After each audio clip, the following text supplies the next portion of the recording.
जवाब नहीं देता हूँ। अच्छा। मुझे लंदन से भी आई है एक दफ़ा कॉल।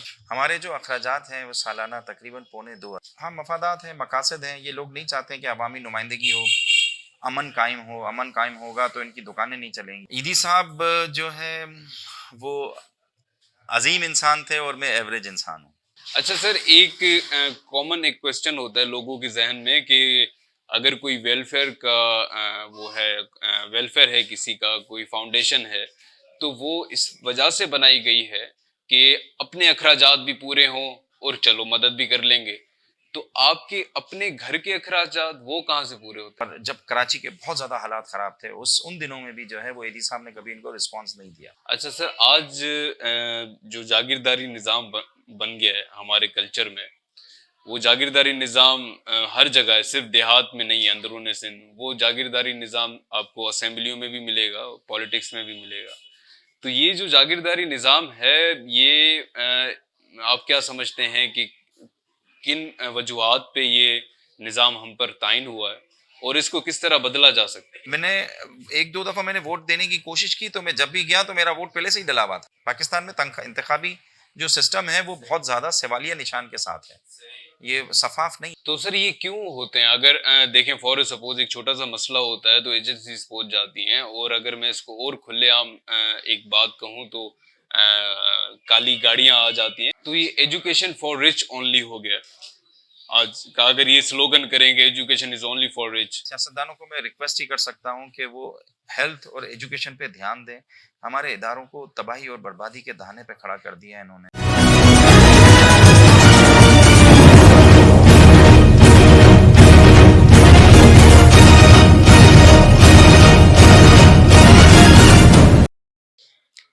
सर अब्दुल सत्तार ईदी साहब और फैसल सत्तार ईदी साहब में क्या फर्क है? ईदी साहब जो है वो अजीम इंसान थे और मैं एवरेज इंसान हूँ। और उन्होंने जिस तरीके से काम किया, उनके फुट स्टेप पे जितना भी हम जो है वो फॉलो कर लें, उनके जैसे नहीं हो सकते। अक्सर सोचते हैं कि ईदी साहब का इतना इतनी बड़ी कोई मोटिवेशन थी और इतना ऐसा ऐसा साथ का इतना बड़ा दर्जा था कि वो फंडिंग पे कोई लिहाज कोई शर्म नहीं करते थे, और हमने यहाँ तक भी सुना है कि गवर्नमेंट से भी कोई फंडिंग नहीं लेते थे। तो आप अगर फंडिंग करने जाएं तो किस एहसास से जाते हैं, और क्या आज आपको गवर्नमेंट फंडिंग करती है? नहीं, गवर्नमेंट से हम फंडिंग बिल्कुल भी नहीं लेते। आज भी हमारी पॉलिसी नहीं है। और इसके अलावा भीख मिशन पे मैं 2-3 दफ़ा गया हूँ, 3-4 दफ़ा गया हूँ ईदी साहब के जाने के बाद, और लोगों ने रिस्पॉन्स भी दिया है मुझे। लेकिन ईदी साहब चूँकि उनका एक मिशन था और वो चाहते थे कि लोगों को देने वाला बनाएँ, लोगों को चैरिटी की तरफ माइल करें। तो उस मकसद के लिए वो सारी ज़िंदगी कोशिश करते रहे और इन्होंने पाकिस्तानी अवाम को देने वाला बनाया। और आज पाकिस्तानी अवाम उन चंद ममालिक में शामिल होती है जो सबसे ज़्यादा देने वाले मुल्क हैं। अगर हम यूं अंदाजा लगाएं तो लोग सालाना कितनी फंडिंग कर देते हैं आपको? हमारे जो अखराजात हैं वो सालाना तकरीबन पौने 2 अरब रुपए के हैं पूरे। और अब ये बढ़ते जा रहे हैं। अब और ये पौने 2 अरब लोग फंड करते हैं आपको? नहीं, पौने 2 अरब रुपए हमारे अखराजात हैं पाकिस्तानी रुपए में। पौने 2 अरब रुपए हमारे अखराजात हैं। और अब ये चूँकि महंगाई बढ़ती जा रही है, कीमतों में बहुत बेइंतहा इज़ाफ़ा होता जा रहा है, तो ये बहुत तेज़ी से बढ़ रहा है।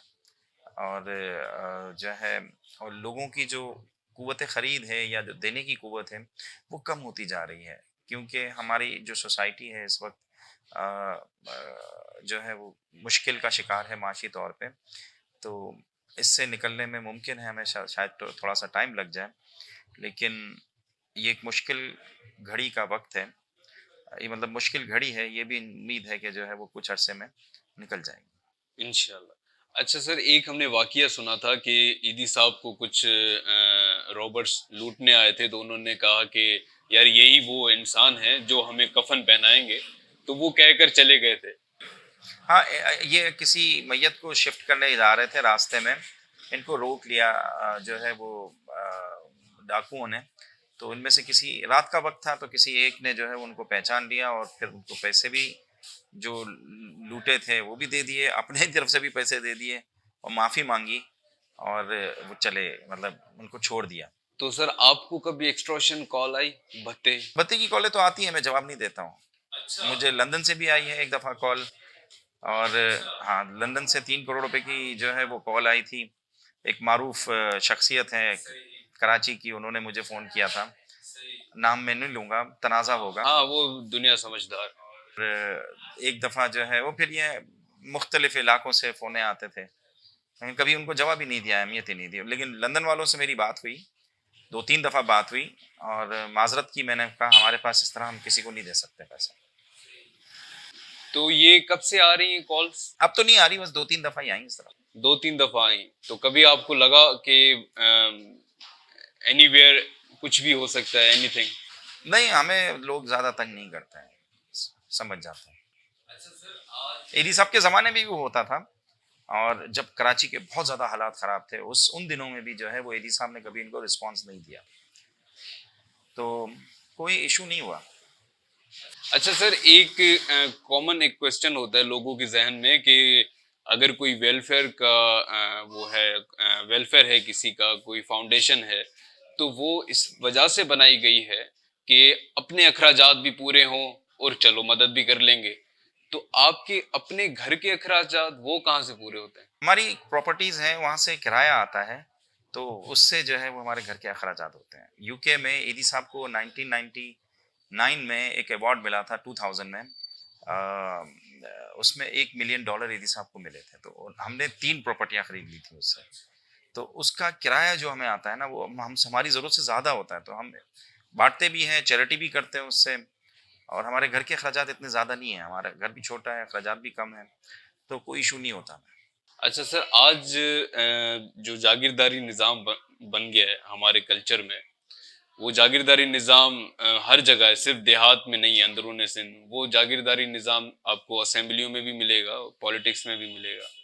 तो ये जो जागीरदारी निज़ाम है, ये आप क्या समझते हैं कि किन वजूहात पे ये निज़ाम हम पर ताइन हुआ है और इसको किस तरह बदला जा सकता है? देखिए, जागीरदारी का जो सिलसिला है ये बहुत पुराना है। ये मुग़लों और सुल्तानों के ज़माने से ये चलता आ रहा है, और ये उस ज़माने में तर्ज़ हुकूमत ही इसी तरह होती थी कि एक बादशाह होता था, बादशाह जो है वो अपने इलाकों के, अलग-अलग इलाकों के जागीरदार जो है वो चुनता था, और उसके ज़िम्मे जो है वो 200 गाँव, 500 गाँव, 300 गाँव डाल देता था, और उससे फिर जो है वो खराज वसूल करता था कि आप टैक्सेशन अपने इलाकों में करें और मुझे जो है वो इतने पैसे दे देना, या इतना हिस्सा उसमें से दे देना। तो ये सिस्टम बहुत पुराना है, और दुनिया में अब ये ख़त्म होता जा रहा है, ख़त्म होता जा रहा है, लेकिन हमारे यहाँ हम तब्दीली करने के लिए तैयार नहीं। अच्छा, जागीरदारी को जो मुनज़्ज़म जो किया ना, वो अंग्रेज़ों के दौर में हुआ। अंग्रेज़ों के दौर में एक तो जागीरदारों को इस्तेमाल किया गया, दूसरा पीरों और जो गद्दी नशीन हैं, उनको भी इस्तेमाल किया गया। इक़्तिदार में शेर दिया गया, और बहुत सारे पाकिस्तान के इलाकों में उनको प्रमोट किया गया, और जो 1857 की जंग के अंदर हमारे जो लड़े थे अंग्रेज़ों के ख़िलाफ़, उनके सारे ख़ानदानों को ख़त्म कर दिया उन्होंने।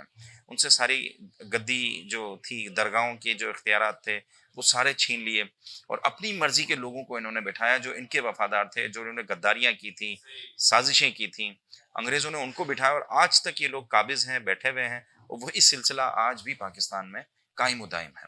और जब तक अवामी कोई रद्द अमल नहीं आता, 60s और 70s में अवामी रद्द अमल आया था, लेकिन उसको जो है अवाम को वो बेनिफिट नहीं मिल सके जो मिलने चाहिए थे। अगर अवामी हल्के मजबूत होते तो जागीरदारी निज़ाम से हमारी जान छूट जाती, लेकिन फिर से जो है वो जो सारी मूवमेंट थी उसको हाईजैक करके उस पूरे मूवमेंट को ख़त्म कर दिया गया। अब पाकिस्तान के अंदर कोई मूवमेंट नहीं है, सारी चीज़ें जो है वो थप बैठी हुई हैं, जिसकी जो मर्ज़ी आता है करता है। आइन मौजूद है, लेकिन आइन पे कोई अमल करने के लिए तैयार नहीं है, और यहाँ पे जिसकी ताकत उसी की, मतलब जिसकी लाठी उसकी भैंस है। सिर्फ़ एक जगह नहीं, हर जगह पे ये सिस्टम चल गया है, और अवाम महँगाई के ऐसे तूफ़ान में फँसी हुई है कि इनको ऐसा उलझा दिया गया है कि शियाओं को सुन्नियों से लड़ा दिया गया, अहमदियों से लड़ा दिया गया, पता नहीं किस किस फिर ऐसे ऐसे फिरकों से लड़ा दिया गया कि लोग इसी चीज़ों में उलझे रहें और इनसे निकले ही ना, कि जो है वो अपनी ज़िंदगी के मसलों में ऐसे उलझे रहें कि ज़िंदगी के मसलों से निकलेंगे तो फिर अपनी दूसरी चीज़ों की तरफ जाएंगे और उसको हल करने की कोशिश करेंगे, तो ये निकलने नहीं देना चाह रहे। अच्छा सर, आप किसको वोट करते हैं? कौन सी पार्टी को? आज तक वोट नहीं किया, जब भी मैं गया हूँ तो मेरे वोट पहले ही, आपका वोट बड़ा इम्पोर्टेंट वोट है। मैंने एक दो दफा मैंने वोट देने की कोशिश की, तो मैं जब भी गया तो मेरा वोट पहले से ही डला हुआ था, ये धांधली। हाँ, पहले ही डला हुआ था। मैं एक दफा मेरी वाइफ और मेरे मोहल्ले के 3-4 लोगों को ले 5-6 लोगों को लेके गया, तो सिर्फ 2 लोगों को उन्होंने वोट डालने दिया, बाकी सबके पहले से ही डले हुए थे। अच्छा। हाँ, पहले से ही डले हुए थे। मेरा मुझे इसलिए नहीं डालने दिया कि मेरे शनाख्ती कार्ड का जो नंबर था ना, वो वोटिंग लिस्ट में थोड़ा सा चेंज था, बाकी सारी चीजें मैच थी। तो वो वोटिंग लिस्ट में नंबर चेंज होने की वजह से मुझे वोट नहीं डालने दिया। लेकिन मैं अपने जो मेरी वाइफ को लेके गया, मेरी 3-4 पड़ोसन को लेके गया था वोट देने के लिए। 2008 के इलेक्शन की मैं बात कर रहा हूँ शायद, या 2013 के इलेक्शन की बात कर रहा हूँ। 2013 के इलेक्शन में सबके वोट पहले से ही डले हुए थे, तो हम खुद परेशान थे। फिर मेरी प्रिजाइडिंग ऑफिसर से झगड़ा हुआ कि ये आप क्या कर रहे हो, हम तो अभी आए, कोई निशान नहीं, कुछ नहीं, वोट डाला नहीं है। तो फिर उन्होंने, हम 6 लोग थे, उसमें से 2 लोगों को वोट डालने दिया। अच्छा, तो पहले जो वोट डले हुए थे आपके नाम पे, हाँ, वो डले हुए थे। वो वोट ड्रॉ हो गए? पता नहीं किसने डाले, क्या किया, किसने फायदा उठाया, आई डोंट नो। पाकिस्तान में इंतखाबी जो सिस्टम है वो बहुत ज्यादा सवालिया निशान के साथ है, ये शफाफ नहीं है। वो एक मेरे जानने वाले गए थे, तो उनके दादा का भी लगा हुआ था, जिनको 13-14 साल हो गए गुजरे हुए, तो उनका भी वोट लगा हुआ था। हमारे यहाँ पे जो मर जाते हैं ना, उनका भी रिकॉर्ड इनके पास होता है और उनके भी वोट डालते हैं ये। अब्दुल सत्तार ईदी साहब के तो नहीं वोट उन्होंने यूज किए? पता नहीं, एक दफा ईदी साहब देने तो गए थे, पता नहीं उनको डालने दिया या पहले से डल गया था या क्या था। एक इशू हुआ था, ईदी साहब को नहीं डालने दिया था वोट, मुझे याद है। ईदी साहब ने फिर बयान भी दिया था कि मैं वोट डालने गया तो मुझे नहीं डालने दिया, मेरा वोट पहले से डल चुका था। और दूसरी चीज ये कि हमारे यहाँ इंतखाबात शफाफ नहीं होते हैं, इंतखाबात शफाफ नहीं होते। यहाँ पे इंतहा पसंदी इतनी ज़्यादा है, जो है वो हथियारों का इस्तेमाल, दहशत गर्दी, इसकी वजह से लोग फिर इस प्रोसेस में नहीं जाते हैं। जिनका मकासद होते हैं बस वही लोग जाते हैं और वही लोग करते हैं। तो सर ये क्यों होते हैं? अगर देखें, फॉर सपोज एक छोटा सा मसला होता है तो एजेंसीज पहुंच जाती हैं, और अगर मैं इसको और खुलेआम एक बात कहूं तो काली गाड़ियां आ जाती हैं। तो ये एक ऑर्गेनाइजेशन जो इतनी चल रही हैं, टेररिस्ट ऑर्गेनाइजेशन और ये सारे जो हैं ब्लैक पीपल्स, तो इनको ये खत्म क्यों नहीं कर रहे? इनके मफादात हैं, इनके मकासद हैं। हाँ, मफादात हैं, मकासद हैं। ये लोग नहीं चाहते कि अवामी नुमाइंदगी हो, अमन कायम हो। अमन कायम होगा तो इनकी दुकानें नहीं चलेंगी। तो अल्लाह करेगा तो बेहतरी आएगी, हमारे उम्मीद है। आपको क्या लगता है कि अगली हुकूमत किसकी है? कुछ नहीं कह सकते हम। एजुकेशन पे क्या राय है आपकी? पाकिस्तान में एजुकेशन बहुत कम है, इस पे काम नहीं किया गया पाकिस्तान में। पाकिस्तान के अंदर हम इस वक्त जो हमारे पास करंट कराची के जो स्टेटिस्टिक्स हैं प्राइमरी स्कूलों के, पाकिस्तान कराची के अंदर 20 लाख बच्चा इस वक्त स्कूलों के अंदर मौजूद है, रजिस्टर्ड है, इनरोल्ड है। और 26 लाख बच्चा एस्टिमेशंस के हवाले से बाहर है। इसका मतलब ये कि 65% पॉपुलेशन जो है आज भी कराची जैसे मॉडर्न शहर के अंदर, जहाँ पे बहुत सारे असासे हैं और स्कूल्स हैं, सेटअप है, नेटवर्क है, 65% बच्चा आज भी स्कूल नहीं जाता कराची जैसे शहर में। तो आप इंटीरियर जो है वो आप देखेंगे तो इससे बुरी हालत है। तो पाकिस्तान की के अंदर जो है वो एजुकेशन पे कभी भी काम नहीं किया गया, और जब किया गया होता तो नजर आता। अच्छा, सिर्फ हमारी हालत ऐसी नहीं है, इंडिया की भी हालत ऐसी है, वहाँ की भी यही हालत है। हम जब से अंग्रेजों से हमने लड़के आज़ादी नहीं ली है। हमें जो है लड़ाई कोई नहीं, कोई एक मुस्लिम लीगी मुझे बताओ जेल गया हो? कोई एक मुस्लिम लीगी भी जेल नहीं गया। कांग्रेसी तो चलो चले जाते थे थोड़े बहुत, लेकिन हमारे यहाँ तो जो है कोई मुस्लिम लीगी जेल नहीं गया। सिर्फ एक मुस्लिम लीगी जेल गया था, लेकिन वो भी दूसरे किसी चक्कर में, और उसको मुस्लिम लीग से निकाल दिया गया। अनीस हाशमी नाम है, कराची के थे, कराची के अंदर थे अनीस हाशमी, के यहाँ पे आके सेटल हुए। पहले वो दिल्ली में थे, तो उनको भी मुस्लिम लीग से निकाल दिया गया, फिर जाके उनको जेल हुई थी।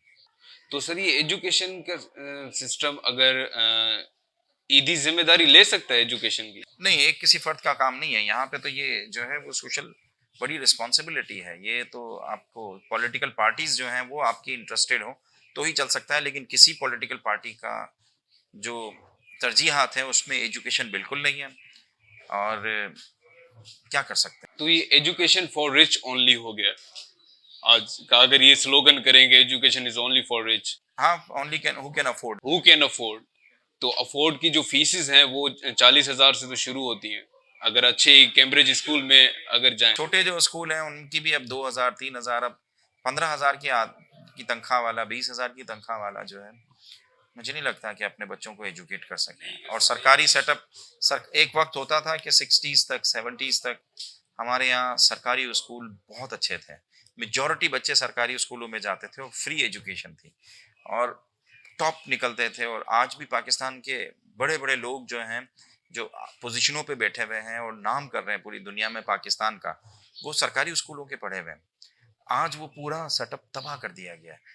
और ये सेटअप तबाह करने से गरीब गुर्बत में बेइंतहा इजाफा हुआ है। लोगों को जो चीज़ पहले मुफ्त में मिलती थी 60s तक 70s तक 70s और 80s तक, आज वो इनको खरीदनी पड़ती है और इतनी महंगी कर दी गई है कि जैसे जैसे हमारा वक्त गुजरता जा रहा है हमारे यहाँ बहुत ज़्यादा महंगाई आ रही है। उनकी वजूहत ये करप्शन है। ये करप्शन थोड़ी बेहतर हो जाए और जो गुंडा गुंडा तंजीमें हैं हमारे मुल्क में, जो काम करती हैं, हर चीज़ को तबाह कर दिया उन्होंने, उनको कंट्रोल किया जाए तो हमारा मुल्क बहुत बेहतर हो सकता है। सर देखें, आप अब्दुल सत्तार ईदी साहब की तरबियत के नीचे पले हैं। आप खुद इतने एक सोशल वर्कर हैं बहुत बड़े। आप सियासत में शमूलियत क्यों नहीं करते कि ये सारे मामलात आप देखें? हम दायरे से फारिग हों तो सियासत में शमूलियत करें। हमारे पास मसरूफियत इतनी होती है यहाँ पे कि हमारे पास टाइम नहीं होता कि हम सियासत में हिस्सा ले सकें। वैसे कोई मसला नहीं। ये सियासत से बड़ा काम है। सियासत से बड़ा काम है ये। हम इतने शोबों में काम कर रहे हैं, मेरे ख्याल से अगर हम सियासत में जाएंगे तो इतना काम नहीं कर सकेंगे जितना हम इतना सुकून से इस वक्त लाखों लोगों को फ़ायदा पहुंचा रहे हैं। शेल्टर्स दे रहे हैं, एम्बुलेंसेस दे रहे हैं, सब कुछ कर रहे हैं। एक जब सेटअप मौजूद है हम उसको चला रहे हैं, इसी के ज़रिए लोगों की खिदमत ही करना है। सियासत भी खिदमत करने का ही नाम है ना। तो हम यहाँ पे बैठे हुए अपने ही प्लेटफॉर्म से जो काम कर रहे हैं, हमें ज़रूरत ही नहीं है सियासी किसी प्लेटफॉर्म पे जाने की। अच्छा सर, अब्दुल सत्तार ईदी साहब तो बहुत सादा तबीयत थे और वो सादगी मुझे आप में भी दिख रही है। लेकिन आपकी हर इंसान की ख्वाहिशात होती हैं कि यार मेरे पास इतना पैसा आया है, मैं कोई अच्छी सी गाड़ी ले लूँ, मैं अपने बच्चों को ट्रिप पर ले जाऊँ, इनका भी तो हक है, इनकी तरफ भी तो मुझे ध्यान देना चाहिए। मैंने एक इंटरव्यू में आपका सुना था कि भाभी का किचन नहीं बना हुआ था, वो बन गया? नहीं नहीं, अभी तक नहीं बना। अभी तक नहीं बना, तो ये आप क्या बाबा की वो? वो अभी भी मसला है। मैंने कहा बना लो तो अब वो मेरी बीवी जिद पे है कि मैं नहीं बनाऊंगी, मुझे नया घर ला के लेके दो। बेटियों की शादी नहीं हो रही है इस घर में और रिश्ते नहीं आते हैं इस इलाके के अंदर। तो अब ये बस अब उसकी उसकी मेरी वाइफ को दिलचस्पी नहीं है नए घर में जाने की, लेकिन वो बेटियों के लिए लड़ रही हैं कि बेटियों की शादी अच्छी जगह हो जाए, इसलिए हमें जाना होगा। लेकिन अल्लाह की मर्जी होगी, अच्छी जगह हो जाएगी। नसीब होगा तो हो जाएगा इंशाल्लाह बेहतर। इंशाल्लाह। नहीं नहीं, आप इतनों के नसीब संवारते हैं, आप वसीला बनते हैं। एक मेरी बेटी जो है वो अब डॉक्टर बनने वाली है, 4th ईयर स्टूडेंट है एमबीबीएस में, हमदर्द यूनिवर्सिटी में। और अब 1 साल रह गया है इसका, अब वो फाइनल हो जाएगी। अब तो प्रैक्टिस भी करनी शुरू, मतलब हॉस्पिटल में जो इंटर्नशिप्स ड्यूटियां लगती हैं, इनकी ड्यूटियां लगनी शुरू हो गई हैं। इंटर्नशिप करती है सिविल हॉस्पिटल में मुख्तलिफ जगहों पे। तो उसको शौक है मरीजों की खिदमत करना, मरीजों की ट्रीटमेंट करना। तो ईदी की फ्यूचर आप कह सकते हैं, ईदी फाउंडेशन की एक सरबराह फ्यूचर सरबराह हो सकती है। खुशी होती है कि हमारी बच्ची जो है वो गरीब अस्पतालों में गरीबों की जो है वो खिदमत करती है, उनको चीज़ें ला के देती है, सब कुछ करती है। तो काफ़ी खुशी होती है हमें। अच्छा सर, ईदी फाउंडेशन और कोई नया प्रोजेक्ट ला रही है? हम टेक्निकल एजुकेशन की तरफ जा रहे हैं। हमारी मेडिकल एजुकेशन पे भी बहुत ज़बरदस्त काम हो रहा है। इसके इस साल जो है वो इसके रिज़ल्ट आना शुरू हो जाएँगे। टेक्निकल स्कूल भी हमारी इसी साल जो है वो ऑपरेट होना शुरू हो जाएगी। हम पिछले 3-4 सालों से लगे हुए थे उसको इस्टेब्लिश करने में। तो जगह के इश्यूज़ बन रहे थे, लेकिन अब हमने जगह भी आइडेंटिफ़ाई कर ली है, उस पे काम भी कर रहे हैं। और रजिस्ट्रेशन भी हो जाएगी इंशाल्लाह। और इस साल जून तक जो है वो हमारी टेक्निकल स्कूल शुरू हो जाएगी। हमारी जो मिडवाइफ स्कूल है उसको हम नर्सिंग स्कूल का जो है वो दर्जा दे देंगे, और उसमें भी हम शॉर्ट कोर्सेज पे बहुत बड़े पैमाने पे काम करेंगे। अच्छा सर, आपसे एक मैं गुजारिश करूंगा कि एजुकेशन पे अगर हम फोकस करें तो हम अपना हक छीन भी सकते हैं। तो आप जो अथॉरिटीज़ हैं उनकी तरफ आप क्या मैसेज देना चाहें? सियासतदानों को मैं रिक्वेस्ट ही कर सकता हूँ कि वो हेल्थ और एजुकेशन पे ध्यान दें। हमारे इदारों को तबाही और बर्बादी के दहाने पे खड़ा कर दिया है इन्होंने, और एजुकेशन के ज़रिए ही हम पाकिस्तान को तब्दील कर सकते हैं। और बड़े पैमाने पे हमें पूरी कौम को पढ़ाने का जो है वो तय करना होगा और उस पे काम करना होगा। हमें लिटरेसी के खिलाफ इलिटरेसी के खिलाफ जंग करनी होगी, और जितने भी बालगान हैं उनको भी तालीम देनी होगी।